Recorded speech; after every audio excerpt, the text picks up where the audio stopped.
Assalamualaikum warahmatullahi wabarakatuh. Nama saya Yoa Briliani, nomor induk mahasiswa 835445765.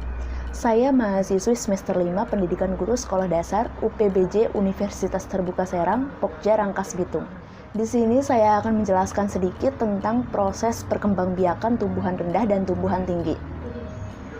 Tumbuhan rendah adalah sekelompok tumbuhan yang mencakup bakteri, ragi, jamur, ganggang, lumut, dan tumbuhan paku. Sedangkan tumbuhan tinggi adalah sekelompok tumbuhan yang sudah dapat dibedakan antara akar, batang, dan daun serta umumnya berkembang biak dengan biji. Proses perkembangbiakan pada tumbuhan dibagi menjadi dua golongan, yaitu perkembangbiakan vegetatif dan generatif. Perkembangbiakan vegetatif pada tumbuhan rendah antara lain dengan cara membelah diri, bertunas, dan membentuk spora. Membelah diri. Seperti kita ketahui, cara perkembangbiakan dengan cara membelah diri umum dilakukan oleh tumbuhan bersel satu, seperti bakteri dan beberapa jenis ganggang. Membentuk tunas. Cara perkembangbiakan dengan bertunas pada tumbuhan rendah dapat kita jumpai pada ragi dan lumut hati. Ragi juga mempunyai beberapa jenis berkembang biak dengan cara membelah diri, tetapi kebanyakan berkembang biak dengan cara bertunas. Membentuk spora. Spora merupakan salah satu alat perkembangbiakan yang dihasilkan oleh beberapa jenis tumbuhan rendah seperti jamur, ganggang, lumut, dan tumbuhan paku. Bagaimana spora dihasilkan? Spora dibentuk melalui proses pembelahan meiosis.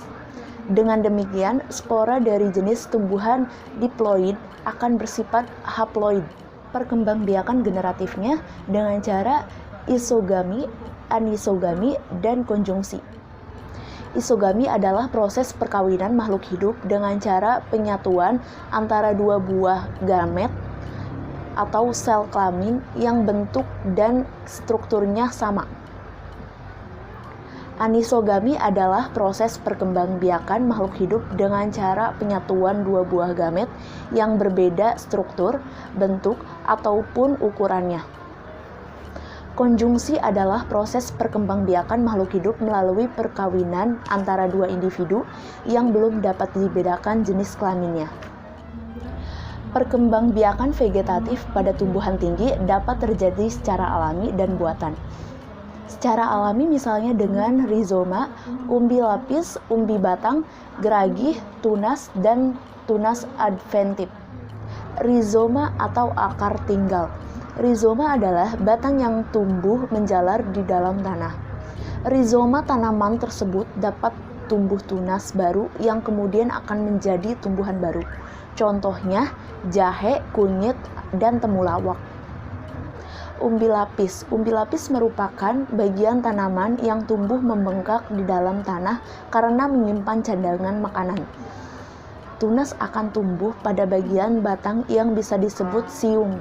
Contohnya bawang bombay, bawang daun atau daun bawang, dan tumbuhan lain yang termasuk bawang-bawangan. Umbi batang.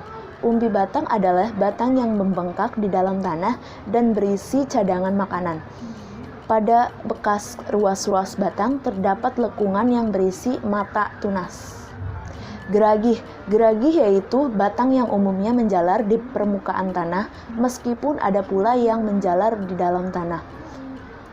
Tunas. Tunas adalah calon tumbuhan baru yang tumbuh di bagian batang yang memiliki bakal tunas. Tunas adventif disebut juga tunas liar karena tunas ini tumbuh pada bagian batang. Perkembangbiakan vegetatif buatan pada tumbuhan tinggi dapat dilakukan dengan cara stik, mencangkok, okulasi, merunduk, dan kultur jaringan. Perkembangbiakan generatif pada tumbuhan tinggi didahului dengan proses penyerbukan, kemudian diikuti dengan proses pembuahan. Sekian sedikit penjelasan proses perkembangbiakan tumbuhan rendah dan tumbuhan tinggi dari saya. Mohon maaf jika ada salah kata. Wassalamualaikum warahmatullahi wabarakatuh.